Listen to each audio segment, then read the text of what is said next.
ሰላም የተወደዳችሁ የእኔ ውድ ቤተሰቦች እንዴት ናችሁ? እንግዲህ ስንጠብቀው የነበረው የሀይሚና የብሩክ የቀለበት ፕሮግራም እራሱ በብሩክ አንደበት ቲክቶክ ላይ በተናገረው መሰረት እኛም እዛ ዩቱብ ላይ መተን ሰክሰን ነበር። ጎበዝ ይቻላል እንደዚህ ሁለት አይነት ሰው በሆን በአንድ አንደበት ይቻላል እንዴ? እንደዚህ የሰውን ስሜት ቁርጥ ማድረግ ይቻላል እንዴ?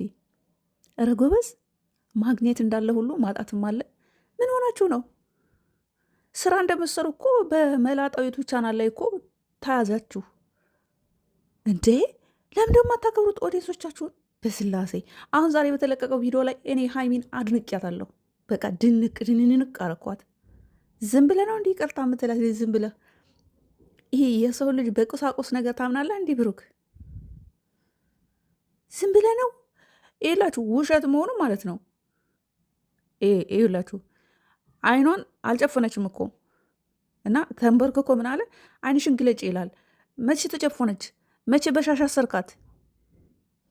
የሰውን ስሜት እንደዚህ ቁርጥ ማድረግ ትችላለህ እንዴ?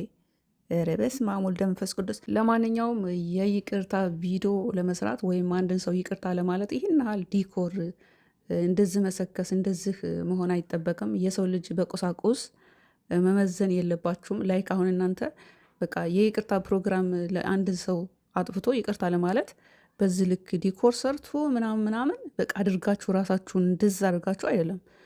በተለይ ሴት ልጅን በቁሳቁስ በምንም ታምር ልትቀይራት አትችልም። በቃ ሀይሚ ድንቅ አረኳት። ሴት ልጅ በምንም ታምር ይሄ ተራ እኮ ቁሳቁስ እኮ ተራ የሰው ልጅ በቁሳቁስ እንዲህ በተራ ነገር ትቀይረዋል። ይቅርታ ለማለት በጣም ብዙ ነገሮች መጠቀም ትችላለህ። ግን ዲኮር ሰርተ ምናምን በቃ እሷን ለማስደሰት ይሆናል ይህን ፕሮግራም ያዘጋጅ። ግን ግዴታ ቀለበት ለማድረግ ይህን ያህል ዲኮር ሰርተ በቃ አለኝን ለማለት ለማሽቃበጥ ይህን ያህል የሰውን ስሜት መቁረጥ ጥሩ አይደለም። ተመልካቾችን በዚህ ልክ ማስቀየም ጥሩ አይደለም። በመጀመሪያ በጾም የቀለበት ፕሮግራም አይደረግም ትነግርሃለች ራሷ ፍቅረኛ። እንደገና ደግሞ የምትሰሩት ስራ እንደሆነ በመላጣው በካሜራ ማናችሁ ዩቱብ ቻናል ላይ በተለቀቀው ላይ በደንብ አይተናል። ከዛ በተረፈ እንግዲህ ዛሬ ይቅርታ ለማለት ዲኮር በቃ ደጋገምኩት ማለት እኔ ገርሞኝ ነው። ይህን ያህል ማካበድ አይጠብቅባችሁ። ሰውን ለማሳመን እስከ ጥግ ድረስ መሄድ አይጠብቅባችሁ። አሁን ሀይሚ በቃ ጥላው ሄደ ምን ሆና ነው ምናምን ልንል አይደለም። እኔ አደነኳት፣ ድንቅ አረኳት። ለምን ብትሉ አንድ ሴት በቁሳቁስ ነገር መቀየር እንደሌለባት አሳይታለች። እሱ አብራችሁ ተነጋግራችሁ ነው። ላይክ ተንበርክኮ ቀለበቱ ሊያደርግላት ሲል አይንሽን ግለጭ አላት። እሷ እኮ አልተጨፎነችም። በምን አሰርካት? እያየች ነበረ ማለት በደምብ ወደዛው የእነ ቶሎ ቶሎ ቤት ግድግዳው ሰንበሌጥ እንደሚባለው ወደዛው ስለሆነ እየሰራችሁት። በአጭሩ ይህን ሁሉ ከማድረግ ከምትጨነቅ እንደዚህ ቪዲዮ ቫይር ላይ እንዲወጣ ኔክስት ደግሞ ሀይሚቱ ቻናል ላይ ሌላ ፕሮግራም እንዲለቀቅ እኛንም ወሽመጣችን ከምቆርጠው ጽድት ያለ ቪዲዮ በቃ የማስታወቂያ ስራ ነው። ቡታጅራ ላይ የፕሮሚስ ቀለበት፣ የተለያዩ የሰርግ የልደት ፕሮግራም ማዘጋጀት ማክበር ከፈለጋችሁ እነሆ ይሄ ምናምን ብለህ እኮ ስክስ አድርገህ በምችለው ቋንቋ ማስረዳት ትችላለህ። ይህን ያህል የቀለበት ምናምን ብለህ እኛን ታስጠብቀናለህ።